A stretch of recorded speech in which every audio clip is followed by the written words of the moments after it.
2장 1절로 4절 말씀 교독해서 읽도록 하겠습니다. 내가 내 파수하는 곳에 서며 성루에 서리라. 그가 내게 무엇이라 말씀하실는지 기다리고 바라보며 나의 질문에 대하여 어떻게 대답하실는지 보리라 하였더니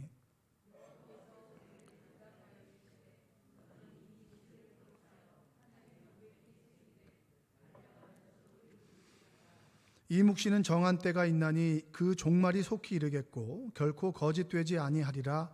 비록 더딜지라도 기다리라. 지체되지 않고 반드시 응하리라. 보라, 그의 마음은 교만하며 그 속에서 정직하지 못하나 의인은 그의 믿음으로 말미암아 살리라. 아멘. 오늘도 하나님의 크신 은혜가 여러분의 삶 속에, 그리고 온라인으로 예배드리는 모든 성도님들의 가정 위에 함께하기를 주님의 이름으로 축복합니다. 아멘.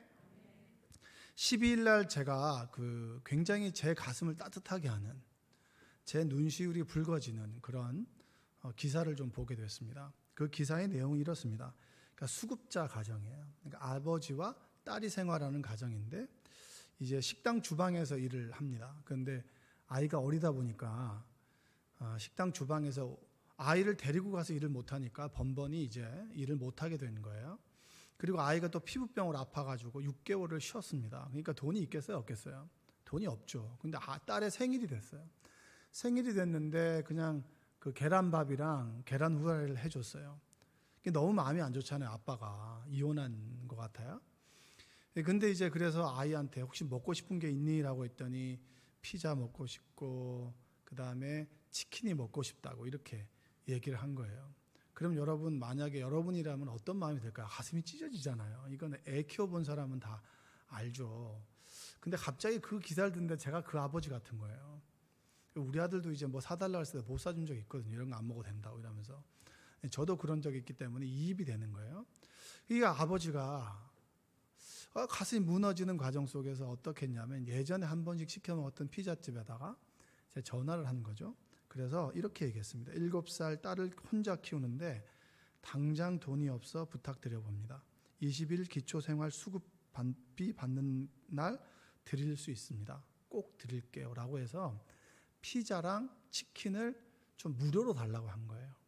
그리고 난 다음에 얼마 지나지 않아서 피자와 치킨이 그 집에 딱 배달이 됐는데 거기 피자판 위에다가 이렇게 적혀 있는 거예요. 부담 갖지 마시고 또 따님이 먹고 싶다고 하면 연락 주세요. 라고 이렇게 해가지고 보낸 거예요. 제가 그걸 보는데 정말 마음이 너무 좋은 거예요. 그리고 난 다음에 그 사람이 센스 있게, 원래 이제 음식을 배달하게 되면 영수증을 주잖아요. 그 영수증에 완불이라고 딱 써서 준 거예요.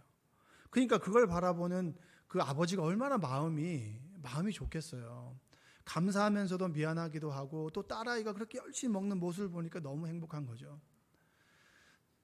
이 기사를 보고 네티즌들이 이제 이런 사람이 도대체 어디냐? 그 인천 구월동에 있는 피자나라 치킨공주다 그래가지고 이 사람에게 요즘에는 보니까 돈줄을 내자고, 혼줄을 내는 게 아니라 돈줄을 내는 게 뭐냐면 사람들이 거기다 다 주문을 몰아주는 거예요. 그러니까 매상이 엄청 오를 거 아니에요. 이게 돈줄이라는 거예요. 이런 기사를 제가 본 적이 있습니다.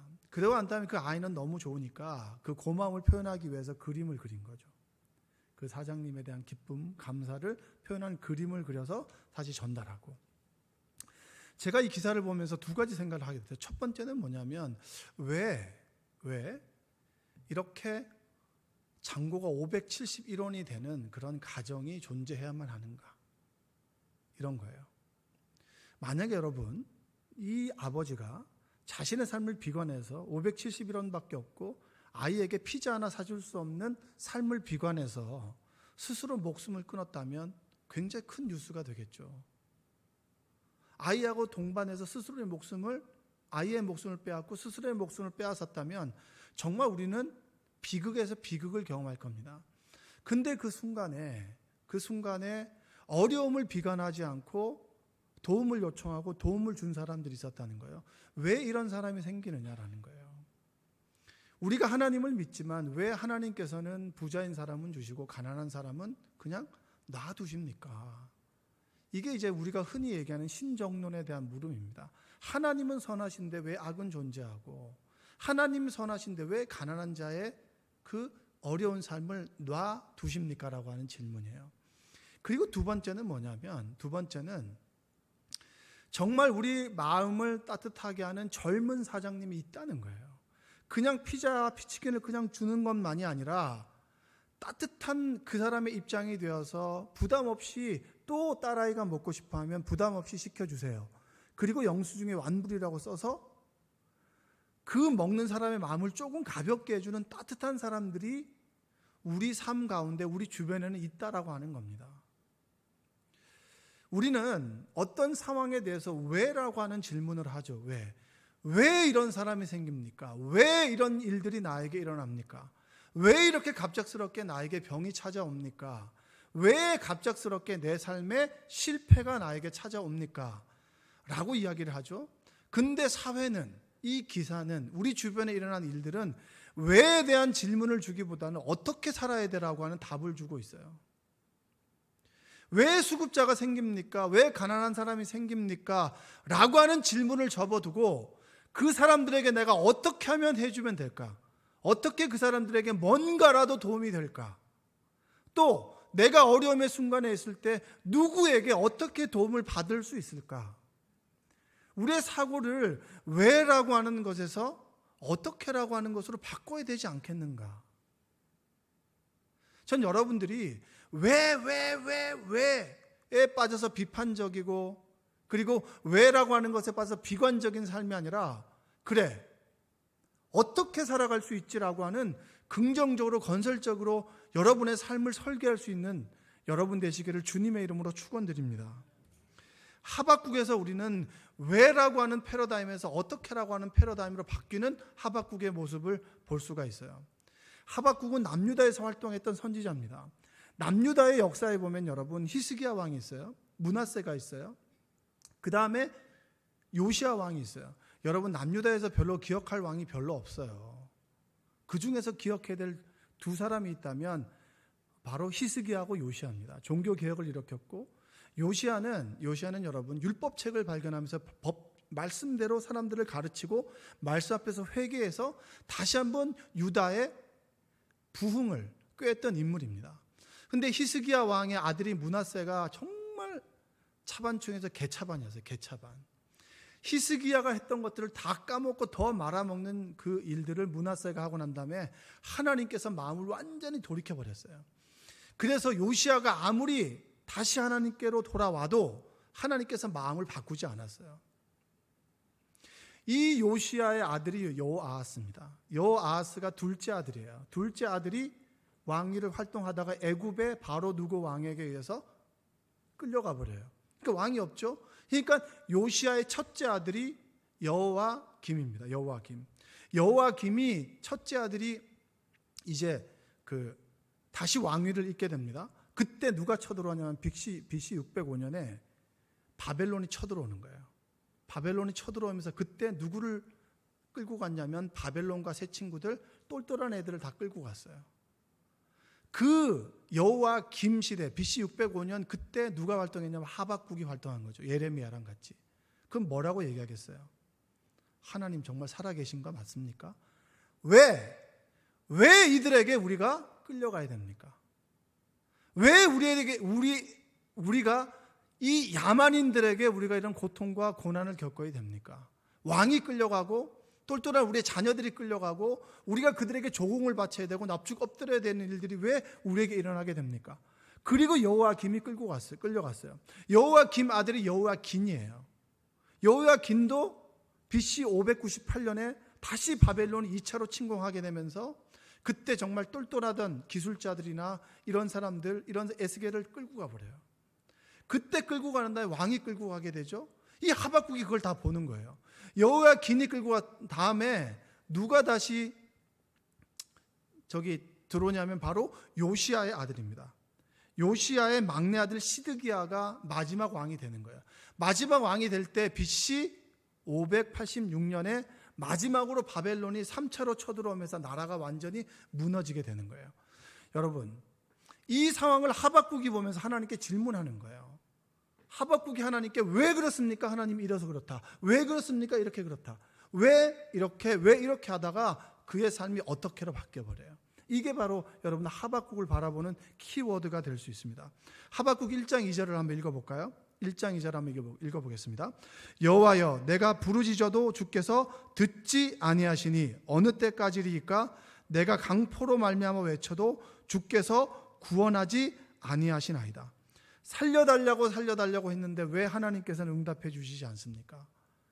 왜 내 말에 귀를 기울이지 않습니까?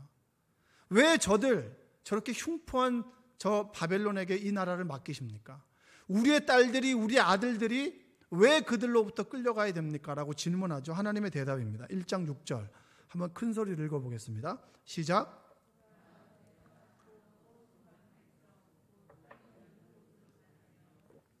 소유가 아닌 거처들을 점령하는 갈대아 사람을 일으켰다. 하나님의 대답이 뭐냐? 왜 듣지 아니하십니까? 라고 했더니 전혀 다른 답을 얘기하는 거예요. 내가 갈대아 사람들, 바벨론의 사람들을 너희에게 보내겠다.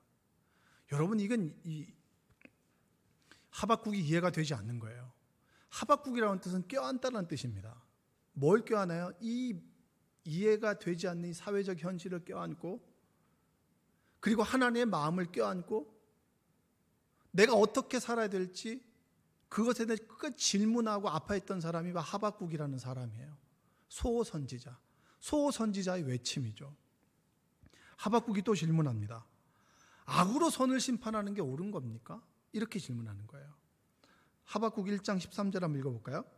주께서는 눈이 정결하심으로 악을 참아보지 못하시며 패역을 참아보지 못하시거늘 어찌하여 거짓된 자들을 방관하시며 악인이 자기보다 의로운 사람을 삼키는데도 잠잠하시나이까? 왜 악한 사람이 우리를 집어삼키는데 당신은 잠잠합니까? 라고 묻는 거예요. 여러분도 이런 질문 해봤죠? 여러분 정말 말씀대로 열심히 살았어요? 안 살았어요? 살았다라고 합시다. 그래 스토리가 되니까. 열심히 살았다라고 했는데 갑자기 어려워지고 아파지고 힘들어지면 여러분 어떤 마음이 들겠어요? 저는 그 마음을 조금 알 것 같아요. 열심히 살았고 최선을 다했음에도 갑작스런 일들이 우리에게 찾아오게 될 때 당혹스럽죠. 내가 뭐 잘못한 게 있나 싶기도 하고 내가 그렇게 큰 죄를 졌나? 라고 하는 생각도 들 거 아닙니까? 그게 우리를 정죄의식을 갖게 되죠. 하나님께서 악한 사람을 통해서 왜 우리를 심판하시는데 왜 하나님 잠잠하십니까? 그게 말이 됩니까? 이해가 되지 않습니다. 라고 하는 거예요. 그때 하나님의 대답이 하박국 2장 3절이에요. 이 묵시는 정한 때가 있나니 읽겠습니다. 그 종말이 속히 이르겠고 결코 거짓되지 아니하리라. 비록 더딜지라도 기다리라. 지체되지 않고 반드시 응하리라. 이렇게 얘기하는 거예요. 하나님의 응답이 임할 것이다. 더딜지라도 임할 것이다. 이 얘기는 뭐냐면 너희들이 악으로 선을 심판한다고 했지 너희도 악해. 그러나 상대적으로 조금 덜 악할 뿐이야. 너희들이 바벨론에 의해서 심판을 받지 내가 바벨론을 심판할 거야. 그 심판이 더딜지라도 이루어질 것이다. 할렐루야. 여러분 하나님의 약속이 이루어지죠? 여러분 왜 남유다는 끝까지 쿠데타가 일어나지 않았을까요? 그건 하나님의 약속이에요. 다윗에게 주셨던 하나님의 약속. 네 후손들을 지켜주시겠다라고 했던 하나님의 약속입니다. 하나님께서 그들도 심판하실 것이지만 더딜 것이다. 기다려라. 자, 그러면 여러분 하박국이 어떤 생각을 하게 되죠? 하나님께서 바벨론으로 심판하시고 그 다음에 바벨론을 심판하시는 그 시간이 더디게 온다라고 하는 거예요. 우리를 심판하시고 바벨론도 심판되는 그 시간이 있는데 이 시간 동안 그럼 나는 어떻게 살아야 하나? 이 질문 하잖아요. 어떻게 살아야 되나요? 여러분 우리는 똑같이 적용해 보면요. 예수님께서 초림하셨죠. BC 4년에서 AD 27년이라고 학자들은 얘기를 하거든요. 그러니까 27년에 예수님께서 돌아가셨습니다. 그냥 편하게 이제 AD 31년이라고 합시다. 31년부터 지금 2021년이잖아요. 요 시기가 뭐죠? 초림, 예수님께 처음 오시고 다시 오시겠다라고 하는 시간을, 그 사이의 시간을 우리가 살아가고 있어요. 어떻게 살아야 될까요? 주님께서 다시 오시는 건 분명하죠. 하박국에도 얘기했잖아요. 하박국에도 얘기했어요. 바벨론을 심판하는 시간이 더딜지라도 온다. 똑같이 얘기하면 예수님께도 우리를 심판하실 시간이 더딜지라도 온다는 얘기예요. 그러면 그 시간, 그 사이를 여러분 어떻게 살아야 될까요? 하박국은 우리에게 얘기해 주고 있어요. 하박국 2장 4절. 여러분 우리가 너무나 잘 알아요. 로마서에서 이 말씀을 인용했죠. 한번 읽어보겠습니다. 시작. 보라, 그의 마음은 교만하며 그 속에서 정직하지 못하나 의인은 그의 믿음으로 말미암아 살리라. 의인은 뭐로 말미암아 살리라? 그의 믿음으로 말미암아 살리라. 저에게 하나님께서 주셨던 말씀이 있어요. 저에게 저 아이를 놓고 기도했을 때 하나님 저희 아이에게 어떤 이름을 지어야 될까요? 라고 했을 때 하나님께서 저에게 로마서 1장 17절의 말씀을 주셨어요. 복음에는 한 의가 나타나서 믿음으로 믿음에 이르게 하나니 오직 의인은 믿음으로 말미암아 살리라. 이 말씀을 저에게 주셨어요. 그래서 하나님의 의가 나타난다 해서 의현이에요. 그래서 저는 우리 아이들이 늘 믿음으로 살아가야지, 믿음 가지고 살아가야지, 이 세상은 믿음 가지고 살아야 된다라고 하는 걸 늘 강조해 왔는데 어느 순간 기도할 때 하나님께서 저에게 그런 말씀을 주셨어요. 믿음으로 살아야 되는 건 애들이 아니라 나라는 거예요. 아이들은 누구를 보며 자라나요? 부모의 등을 보며 자랍니다. 아들은 아버지의 등을 보면서 세계를 바라보고요. 아버지의 눈을 통해서 세계를 바라보는 그런 시각과 그리고 시선을 갖게 됩니다. 저는 늘 아이들에게 믿음으로 살아야 된다. 믿음으로 승리해야 된다. 네가 가지고 있는 것의 한계를 깨닫고 오직 하나님을 의뢰하고 신뢰하는 마음으로 살아야 된다라고 하는 걸 얘기했지만 하나님은 너가 믿음으로 살아야 돼. 네가 가는 그 길을 네 자녀들이 따라갈 거야 라고 하는 걸 깨닫는 그 순간에 참 두렵더라고요. 내가 정말 믿음으로 살아가고 있는가?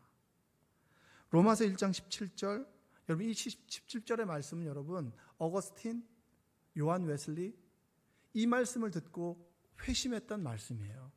오직 의인은 의롭다함을, 하나님의 구속의 사랑으로 의롭다함을 받은 우리는 믿음으로 말미암아 살아가는 사람이다. 이렇게 얘기합니다. 성공의 목사이자 찬송가 작가였던 존 뉴턴이 이런 얘기를 했습니다.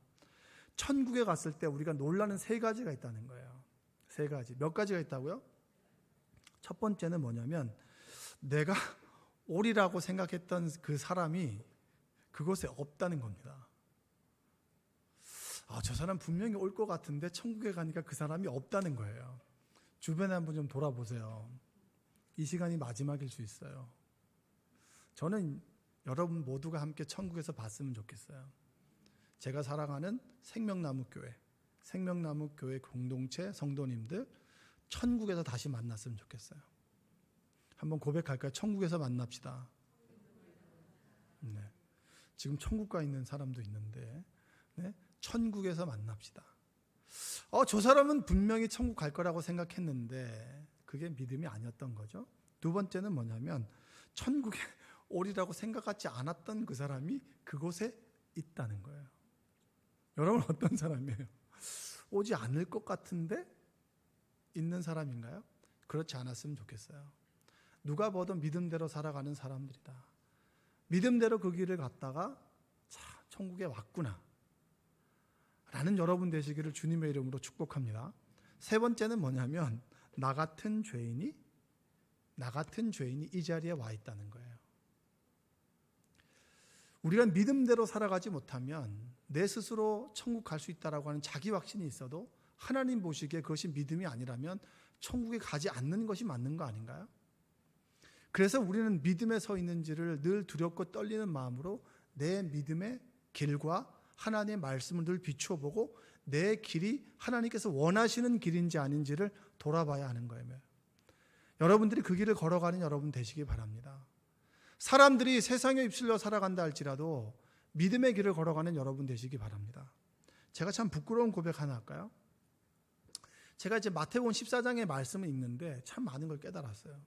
14장에 있는 말씀은 어떤 말씀이죠? 오병이어의 기적 이후에 제자들을 먼저 그 갈릴리 바닷가로 먼저 보내고 예수님께서 새벽 4시까지 기도하는 그런 본문이 있어요.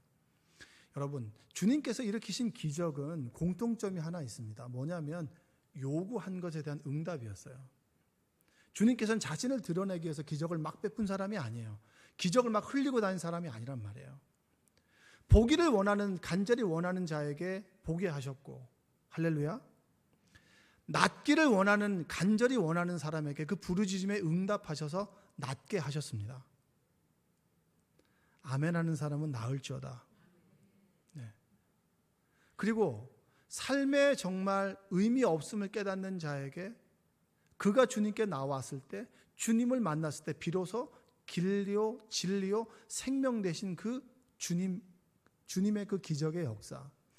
모든 기적들은 주님의 부르심 앞에서, 요구 앞에서 응답해 주신 것인데, 마태복음 14장에 나온 것은 제자들이 바닷가에 갔다 갑자기 돌풍이 불어서 막 죽게 된 거예요. 그때 주님께서 물 위를 걸어오셨어요. 그들이 요구하지도 않았는데. 그럼 여러분, 이 기적은 어떻게 봐야 되는 건가요?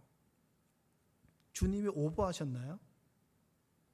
주님께서 원하지 않는 걸 자신을 드러내기 위해서, 내가 이런 사람이야 라고 하는 걸 드러내기 위해서 물 위를 걸어오셨나요? 이 힌트는 여러분, 베드로가 주님을 만나고 난 다음에 한 행동을 보면 알 수가 있습니다. 자, 주님께서 물 위를 걸어오시는 걸 보고 베드로가 이렇게 얘기합니다. 주님, 저도 주님처럼 걷고 싶어요. 그러면 해보라고 합니다. 그때 그가 주님을 보고, 그리고 물 위에 딱 서였을 때 그는 걸어갈 수 있었습니까? 없었습니까? 있었어요. 근데 갑자기 그가 이 바다를, 출렁이는 바다를 보는 그 순간에 그가 물에 빠져버렸죠. 그때 주님께서 뭐라고 하십니까? 주님 살려주십시오라고 했을 때, 넌 왜 그렇게 믿음이 없니? 왜 의심하느냐는 거예요. 여기서 여러분은 베드로의 예수님이에요. 성경을 읽을 때 다 대부분 보면 예수님일걸요 아마. 너 왜 의심하니? 근데 제가 1년에 최근에 한번 제 부끄러운 고백을 드릴 텐데, 그 상황 속에서 저는 철저히 베드로였어요. 제 아내가 이제 암에 이제 3번째 걸리고 난 다음에, 이번에 암 타입이 좀 달랐습니다. 유방암 종류가 3가지입니다. 첫 번째는 이제 뭐 호르몬 양성, 허투 음성, 그 다음에 이제 3중 음성인데, 이 2가지는 표적 치료제가 있어요. 이 표적 치료제는 그 타입에 맞는 암을 치료하는 치료제가 있다는 얘기예요. 근데 마지막 요 3번째는 이 3중 음성이라고 하는 이 타입은 치료제가 없어요. 없어서 일반적으로 항암 치료를 했을 때 잘 받으면 좋은 거지만, 안 받으면은 그냥 이거는 답이 없는 거예요. 이거 재발률도 높고 공격적인 암이고, 그리고 유방암으로 인해서 어려움을 겪는 대부분이 이제 3중 음성이 많습니다. 그래서 고민을 했죠. 고민을 해서, 그러면 혹시나 이 3중 음성이라고 하는 것이 딱 우리가 알게 됐을 때, 그 다음에 겁났던 부분이 뭐냐면 항암 치료였어요. 항암 치료를 어디서 하는 게 좋을까? 그러면 항암 치료에 여러 가지 임상 실험이나 많이 할 수 있는 아산병원이 좋을 것 같다라고 하는 얘기를 정말 많은 사람들이 해주셨어요. 근데 제가 판단을 못 하겠는 거예요. 그래서 수술하기 전날 똑같을 거야. 그래도 한번 그 다음날 수술하기 전날 아침에 그 병원에 한번 가보자. 그래서 딱 가서 모든 치료의 샘플들을 다 가지고 갔습니다. 가서 3중 음성이라는 걸 확인하고 수술 방법이 좀 달라졌어요. 그래서 수술 날짜를 정말 기적적으로 2달 이후에 수술할 거를 2주 후에 의사가 결단해서 수술하게 됐습니다. 그래서 수술 전에 한번 만나고 난 다음에 3중 음성입니다. 항암 치료 할 겁니다 라는 얘기를 듣고, 그리고 2주 후에 제가 이제 2주 전에 후니까 한 일주일 전쯤에 의사를 만나러 갔습니다. 수술 전에. 근데 그 의사가 이런 얘기를 하는 거예요. 그 타입이 아니라는 거예요. 그 타입이 아니고 원래 표적 치료제가 있는 호르몬 양성이라는 거예요. 깜짝 놀랐죠, 저희는. 아니, 우리가 있던 병원과 아산병원이 그렇게 차이가 나는 병원은 아닙니다. 물론 규모나 이러면 차이가 나겠지만, 이 조그만 암 조직을 정말 잘못 판독할 만큼 그렇게 형편없는 병원이 아니에요. 그 의사도 되게 명의였단 말이에요. 그게 확실한 겁니까? 이런 경우는 별로 없는데요. 없는데 우리가 다시 정확하게 판독해 보니까 이렇습니다라고 다시 한번 임상병리과에게 얘기를 해보겠습니다 라고 얘기를 하더라고요. 그래서 굉장히 그때부터 혼란했죠. 이게 뭔가 도대체 하나님의 기적인가? 하나님께서 바꿔주신 거다라고 믿었죠. 그리고 난 다음에 수술을 하고 그리고 최종적으로 조직을 떼어서 검사를 해보니까 바뀐 부분이 맞는 거예요. 기적입니다. 제가 사람들에게도 기적이라고 얘기했고 하나님께서 바꿔주셨습니다 라고 저와 저 아내는 쾌재를 불렀습니다. 그리고 제 아내가 요양병원에 갔는데 이틀 있다가 그 부장님이라고 한 사람과 뭘 상담을 하다가 이 얘기를 딱 했더니 그럴 리가 없다고. 그거는 1월 달에 수술하시고 6월 달에 지금 수술하시는 건데 지금 7월 달에 수술하시는 건데 이거 1월 달 샘플을 잘못 가져간 거라고 얘기를 한 거예요. 그럼 여러분 그 환자가 그 얘기를 들으면 어떤 마음일까요? 우리도 이해가 되지 않지만 결과가 바뀌었고 최종 결과가 바뀌기 이틀 전에 하루 전에 그 사람하고 상담을 했을 때 최종 결과를 듣기 전이니까 얼마나 마음이 불안하겠어요. 우리가 잘못 가져갔나라고 하는 생각이 들 거 아니에요. 그래서 제 아내가 그걸 듣고 이제 그 전 병원에 전화를 한 거예요. 근데 뭐 업무 시간이 지나가지고 전화도 확인도 안 되고. 그래서 그 밤을 꼴딱 새고 그 다음날 가서 최종 결과를 확인해야 되는데 그 전날 밤에 저에게 전화가 왔죠. 상담을 했는데 그 간호부장과 실장이라는 사람이 이런 얘기를 했다. 그 잘못 가고하는 환자들이 더러더러 결과를 잘못 가져가가지고 결과를 잘못 받는 경우도 있다라고 하니까 그 마음을 들으니까 다른 얘기가 들리지 않고 마음이 불안하더라. 근데 마음을 잘 잡고 있다. 근데 제가 그 얘기를 듣고 괜찮을 거다. 걱정하지 마. 그 사람들은 뭘 알겠냐. 라고 제가 듣고 어디 집으로 가던 길인데 화가 나는 거예요. 제가 전화를 했습니다. 전화를 해가지고 그 사람 누구냐고 좀 바꿔달라고. 그래서 아주 조리 있고 아주 예의 바르게 감정적으로 제가 막 했죠. 어떻게 그런 말 할 수 있느냐. 언어적 감수성이 있는 사람이냐. 얼마나 예민하지 않겠냐. 그 마음을 지키는 것이 힘든데 왜 그런 말도 안 되는 얘기를 했냐. 당신들에게 우리가 판독을 원했냐. 그거 원하지 않은데 왜 그런 일을 했느냐. 그리고 이제 실장에도 얘기하고 부장하고 얘기하고 한마디로 진상짓을 한 거예요. 제가. 그러면서 전화를 끊고 난 다음에 딱 집에 가는데 잘했어. 괜찮아. 뭐 내가 할 말은 했어. 라고 생각하고 그 다음날 새벽 기도를 딱 하는데 제 마음이 어떤 마음이 드냐면 딱 두 마음이 들더라고요. 첫 번째는 뭐냐면 그래 충분히 할 수 있지. 그러나 덕이 되진 않는다. 그리고 두 번째는 이 마태복음 14장 말씀이 딱 떠오르는 거예요. 왜 의심하냐는 거예요. 그 사람들은 믿음이 없기 때문에 충분히 다양한 가능성들을 얘기할 수 있는데 네가 믿음에 서 있다면 그런 건 잊어버려. 걔네들이 뭐 하나님을 알겠어? 라고 했지만 저에게도 의심이 있었던 거예요. 이게 정말 결과가 바뀌면 어떡하나. 바뀌어서 머리를 빡빡 밀고 항암 치료를 하면 어떡하나 라고 하는 두려움과 의심이 저에게 당연히 있었던 거예요. 그들에게는 별로 상관이 없죠. 암 타입이 뭐가 중요합니까? 중요합니다.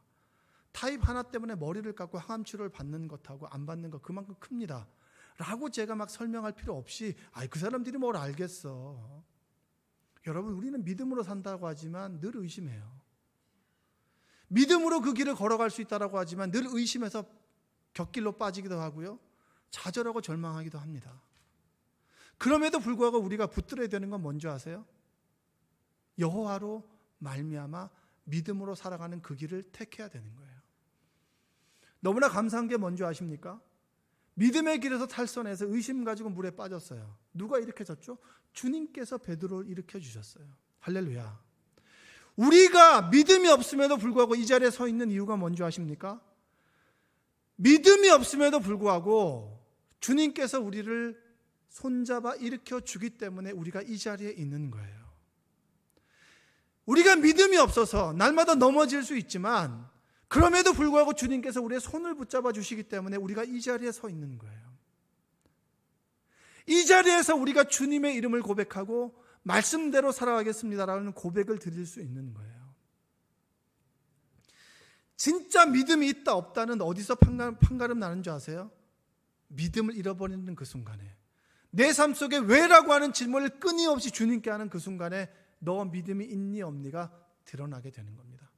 고난의 순간에, 고통의 순간에, 내가 이해하지 않는 못하는 그 일들이 우리 가운데 일어났을 때, 그때 주님의 말씀을 믿고 따라갈 것이냐, 아니면 내 뜻과 내 계획과 내 감정을 쫓아갈 것이냐. 믿음으로 살아간다라고 하는 것은 바로 그거예요. 힘들고 어려운 그 순간에 때로 의심하여 빠질 수 있지만 그럼에도 불구하고 주님 손 붙잡고 그 길을 걸어가는 것이 바로 의인은 믿음으로 말미암아 살아간다라고 하는 이야기입니다. 여러분, 말씀을 전하는 저도 늘 믿음에 넘어져요. 완벽하지 않기 때문에 제가 여기에 있는 겁니다. 여러분, 왜라고 하는 질문 속에서 하나님께서는 끊임없이 하박국에 응답하셨어요. 그리고 난 다음에 하박국이 왜라고 하는 질문에서 바뀌어요. 그래, 더딜지라도 바벨론을 심판하시는 이 순간에 나는 믿음으로 말미암아 살아가야겠다. 어떻게 살까? 믿음으로 말미암아 산다. 그 믿음으로 말미암아 산다라고 하는 고백이 뭡니까? 하박국 2장 17절과 18절의 고백이에요. 읽겠습니다. 비록 무화과 나무가 무성하지 못하며 포도나무에 열매가 없으며 감람나무에 소출이 없으며 밭에 먹을 것이 없으며 우리의 양이 없으며 외양간에 소가 없을지라도 나는 여호와로 말미암아 즐거워하며 나의 구원의 하나님으로 말미암아 기뻐하리로다. 아멘. 여러분, 외양간에 소가 없어요. 무화과 나무가 무성하지 못해요. 포도나무에 열매가 없어요. 불합리한 현실이죠. 여러분, 우리의 믿음은 뭔지 아십니까? 불합리하기 때문에 믿는 거예요. 뭐라고요? 불합리하기 때문에 나는 믿는 겁니다. 따라서 불합리하기 때문에 나는 믿는다. 불합리한 현실을 우리가 어떻게 왜라고 하는 질문에 답을 얻을 수 있나요? 그러하기 때문에 우리는 믿는 거예요. 내 삶에 왜라고 하는 것에 답을 몰라도 우리는 어떻게 살아야 되느냐? 하나님으로 말미암아 살아가다 보면 하나님께서 그 답을 주시더라라고 하는 것이 믿음의 고백이에요. 그래서 나는 여호와로 말미암아 기뻐한다. 믿음을 가진 자의 모습이 뭔지 아세요? 기쁜 거예요. 여러분, 기쁘십니까? 기뻐할 게 없죠. 제 친구가 저한테 그러더라고요. 너 참 무던하다고. 전 무던하다는 얘기는 처음 들어봤어요. 왜냐하면 제가 이제 제 아내와 지나가는 모습이 기도하는 제 친구의 모습 속에는 그냥 무던하다는 거예요. 그냥 힘들어도 기뻐도 그냥 무던하게 잘 간다는 거예요. 하나님의 은혜죠. 우리가 어떻게 감정을 조절할 수 있겠습니까? 하나님께서 그때그때마다 주시는 기쁨이 내 슬픔보다 크기에 우리가 웃으며 살아갈 수 있고 희망과 소망을 가질 수 있는 거 아닌가요? 이 세상의 불합리한 것보다 하나님께 주시는 기쁨이 더 크기 때문에 우리는 믿음을 선택하고 믿음으로 살아갈 수 있는 것입니다. 전 여러분들이 믿음으로 살아가기를 원해요. 믿음이 뭔가요? 믿음은 세 가지 요소가 있어요. 알미예요. 뭐냐면 하나님에 대한 알미죠. 무리를 걸어가신 주님을 아는 거예요. 그리고 무리를 걸어갔다라고 하는 그 사실을, 그 알을 내 스스로 동의하는 겁니다. 뭐 한다고요? 동의한다는 얘기가 뭔지 아세요? 동의할 수밖에 없는 현실 속에서 그분을 믿는 겁니다. 무리를 걷지 않으면 나를 구원해 주지 못하는 주님, 그 상황을 동의하는 거예요. 홍해 바다가 갈라지지 않으면 난 죽을 수밖에 없기 때문에 갈라져야만 산다라고 하는 현실을 인식하고 알고 그걸 갈라주신 주님을 동의하고 승인하고 믿는 거예요. 그리고 그것이 갈라졌을 때 다시 바닷물이 쏟아져서 나를 죽이지 않을 것이라고 하는 신뢰를 가지고 건너는 것이 믿음이에요. 여러분, 홍해가 갈라졌다고 해서 모두가 건너는 줄 아세요? 못 건넙니다. 믿음 없이는 못 건너요.